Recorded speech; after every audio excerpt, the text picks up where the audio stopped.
안녕하세요. 함께 토지 고수를 성장하는 토지병장입니다.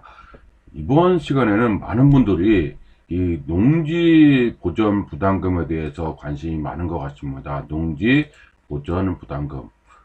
예전에는 농지 전용 부담금이라고 했거든요. 농지 전용 부담금하고 농지 보전 부담금 결국 같은 말입니다. 같은 건데 예전에는 농지 전용 부담금이라고 하였다. 이렇게 보시면 될 것 같습니다. 이렇게 되어 있고요.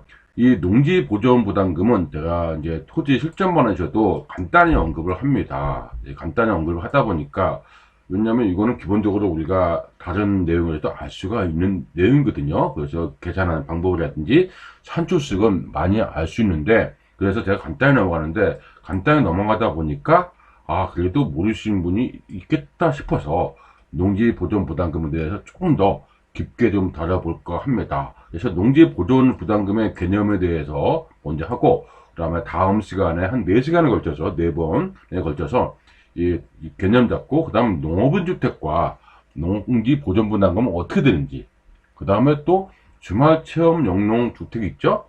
그것도 농지 보존 부담금하고 또 어떻게 되는지, 그 다음에 농지 보존 부담금 실전 사례는 또 어떻게 되는지, 그렇게 4번에 걸쳐서 한번 다뤄볼까 합니다. 먼저 오늘은 농지 보존 부담금에 대해서 살펴보도록 하겠습니다.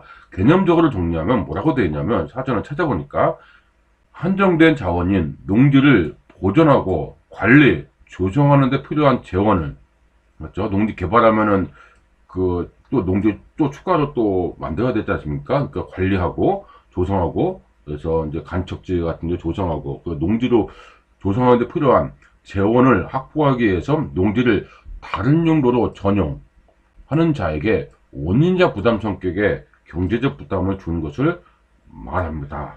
알겠죠? 즉 농지 보존 부담금은 무분별한 농지 훼손을 일단 막아야죠. 그 부담을 줘서 비용이 없으면 누구나가 막 할 거 아닙니까? 그래서 부담을 줘서 전용이 필요시에 소유 시간을 면적만 하라. 그래서 부담금 주는 거죠. 거기서 환수되는 세금으로 새로운 농지를 조성하여 국가가 식량을 안정적으로 국민에게 공급할 수 있도록 하는 것이 목적이라고 할 수 있습니다. 이렇게 되어 있습니다. 개념 정확히 잡으셨죠? 이렇게 보시면 될 것 같고요. 그 다음에 보시면 이제 그 농전용이 또 좋은 말 나왔더라고요. 주거 상업 공업적 지정을 합니다. 아니면 도시계 시설 결정하거나 계획 관련 지역의 지구 인력 계획 구역 지정한다거나 개발 제한 구역 내 개발 행하고 한다거나 그 다음에 농지 개량 농업 생산자지 농지 개량 외의 용도로 사용하거나 농업주택 농축산업시설 농수산물 유통 가공시설 공동 생활 편의시설 농수산 관련 연구시설 어업용시설 설치 요런 걸 하지 않습니까? 그때 농지를 요렇게 때로는 협의하고 그래서 비농지되고 요런 거는 때로는 허가하고 비농지되죠? 때로는 신고를 하고 비농지됩니다. 이렇게 농지에서 비농지를 갈 때 전용을 한다고 합니다. 전용을 한다고 합니다. 그러면 이렇게 전용한다는 개념을 봤고요. 그러면 좀 더 구체적으로 보면은 먼저 계산하는 방법부터 하나씩 보도록 하겠습니다. 먼저 중요한 것은 전용하고자 하는 면적 곱하기 우리 토지 이행 보면은 개별 공시지가 나오지 않습니까? 개별 공시지가 곱하기 30%가 이 보전 부담금입니다. 다만 이 가로가 있죠? 단 제곱미터당 5만원을 초과하는 경우는 5만원으로 한다 이거죠. 무슨 얘기냐면 개별 공시지가가 10만원이다. 수도권 같은 데 많이 있죠? 10만원이다. 이거 제곱미터당. 그럴 때는 5만원. 이거죠. 근데 4만원이다. 4만원 제곱미터당. 그때는 얼마입니까? 그때는 4만원. 이겁니다. 이 얘기입니다. 예를 들어서 다음 문제 하나씩 제곱미터당 3만원 하는 농지를 200평 전용하고자 한다면 농지가 200평이면 660평방미터죠. 660평방미터 그 그대로 3만원 곱하기 30% 그래서 594만원이 이게 농지 보존 부담금입니다. 만일 제곱미터당 개별 공시지가가 20만원이라고 했습니다. 그러면 20만원에 30%는 얼마입니까? 이거 제곱미터 공시지가가 그러면은 30%면은 6만원이 나오나요? 그럼 5만원을 적용한다는 겁니다. 여기서 계산 잘못했네요. 이거 제곱미터당이 아니죠? 좀 잘못됐죠? 여기 잘못됐습니다. 그러니까 어떻게 된다? 20만원을 그대로 30%를 적용해서 어떻게 했습니까? 여기에 6만원이 나오나요? 그러면 5만 원을 적용한다. 그래서 200평 곱하기 5만 원 하니까 3,300만 원이 나오는 거죠. 계산식에 이제 정확히 30을 곱한다는 게 빠졌습니다. 이렇게 보시면 되겠습니다. 이렇게 보시면 될 것 같고요. 그 다음에 이제 보니까, 그래서 즉, 200평인 경우는 최대 전용 부담금은 3,300만 원입니다. 200평이면. 상당하죠? 200평인데 3,300만 원이 전용 부담금이 나간다는 거예요. 농지 보존 부담금이. 이렇게 있습니다. 그래서 실무적으로 다음과 같이 기억하고 활용합니다. 한 평은 최대 16만 5천 원, 3.3 곱하기 5만 원이니까. 그래서 10평은 165만 원, 100평은 1650만 원, 200평은 3,300만 원이 될 겁니다. 100평은 1650만 원이니까 이것만 기억하면 농지 보존 부담금이죠. 이제 같은 말이라고 하십니다. 농지 보존 부담금을 가늠할 수 있겠죠. 그래서 100평이면은 1650만 원 정도 되겠구나. 이렇게 됩니다. 꽤 평수가 넓으면 어떻습니까? 엄청나죠. 전용 면적이 꽤 크면. 그래서 부담 상당합니다. 그래서 이렇게 했고요. 그런데 말입니다. 실무적으로 전원주택을 계획하고 실행하고자 할 때 예비 건축주의 농지 보존 부담금 실체를 어렴풋이 알고 계신 분인데 비용 실체를 모르시는 것 같습니다. 즉 전용 부담금을 말씀해주면 그때서야 이렇게 많이 나와요? 너무 많이 나오는데요? 뭐 이런 식으로 나옵니다. 100평에 10만 5천 원이니까 허가가 나오면 납부해야 합니다. 그러니까 허가가 나오면 그 허가증을 뭐 이렇게 돈을 납부하고 허가증을 찾아와야 됩니다. 예전에는 어떻게 했냐면 그 준공 때 냈었거든요. 준공 때. 예전에는 한참 준공하고 그때 냈어요. 그러니까 문제가 무엇입니까? 준공 났으니까 이제 목적을 달성했으니까 이 농지 보존부담금을 천천히 냈다고 이렇게 했습니다. 오랫동안 낸 거죠.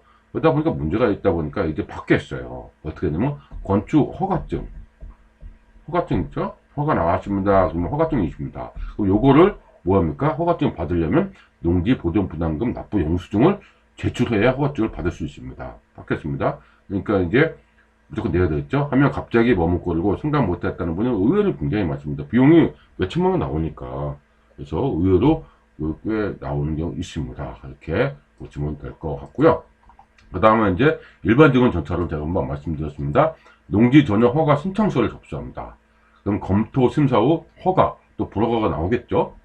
허가 시에는 한국농어촌공사에 농지 보존 부담금 부과 설정을 이제 통보합니다. 그럼 농지 보존 부담금 납입 통지서를 발급했죠.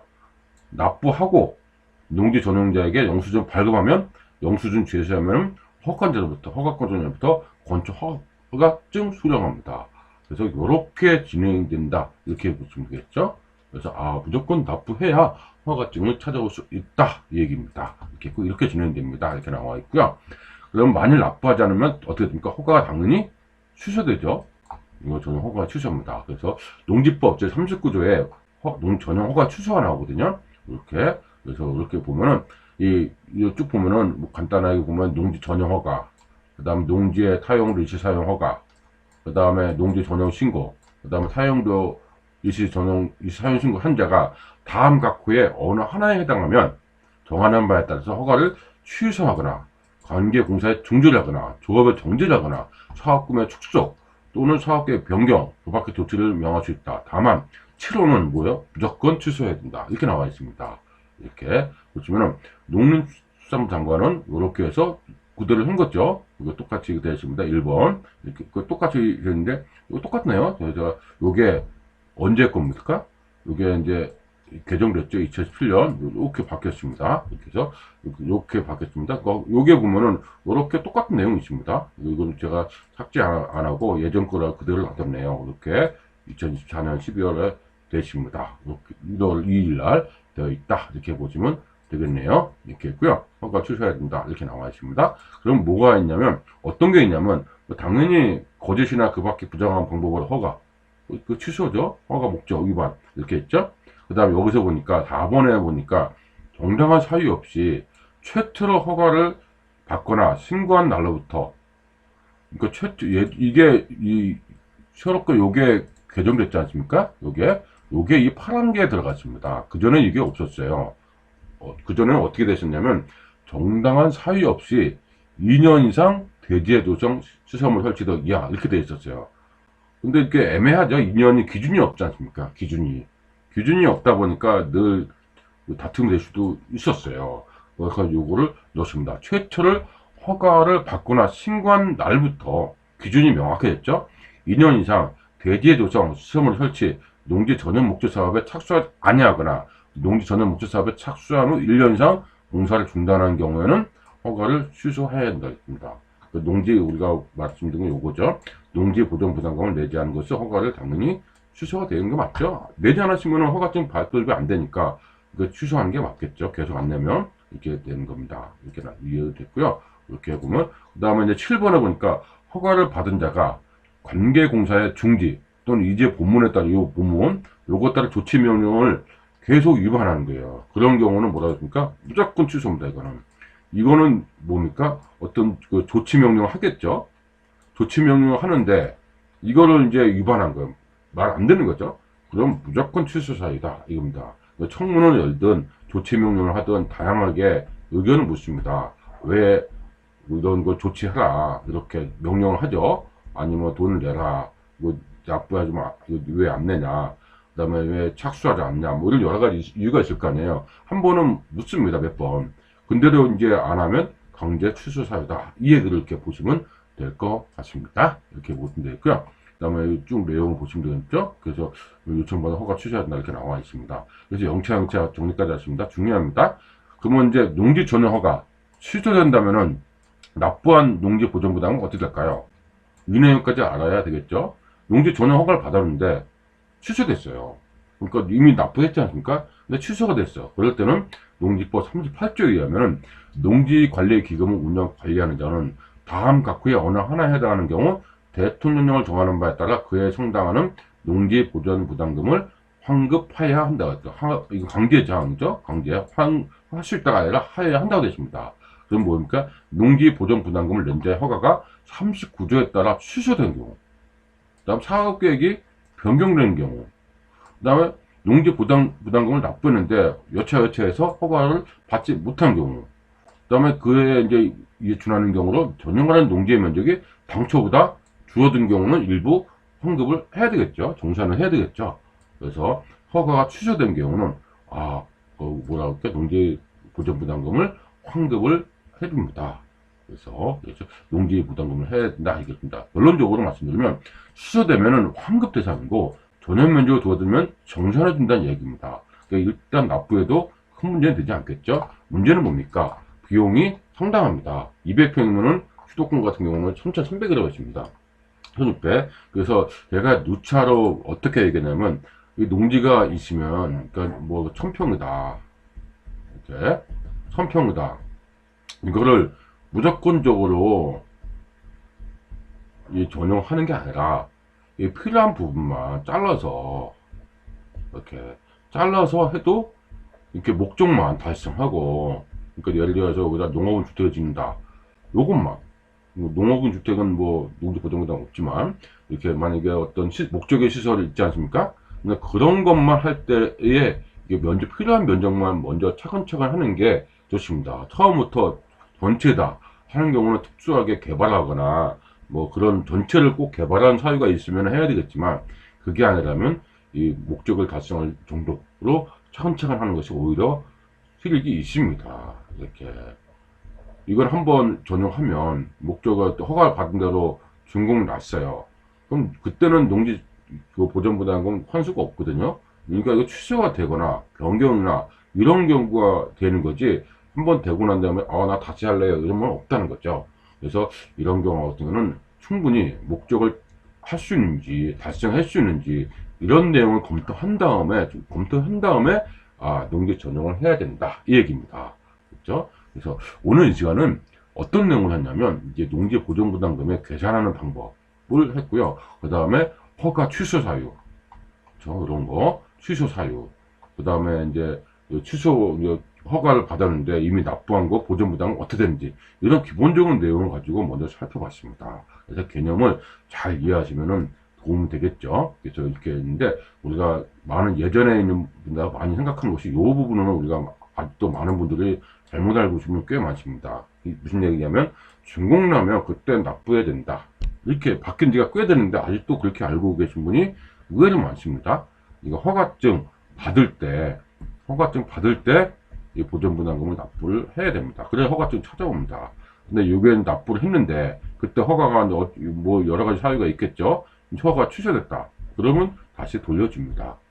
돌려주는 게 허가가 취소되는 경우가 있죠. 여러 가지 이유가 있겠죠. 근데 그런 이유가는 우리가 이제 많은 오프라인에서 많이 다루도록 할 겁니다. 알겠죠? 기본적인 내용은 이 정도입니다. 그래서 이 개념 볼 때 필요한 부분만 먼저 하나씩 하고 차근차근 가는 것도 괜찮습니다.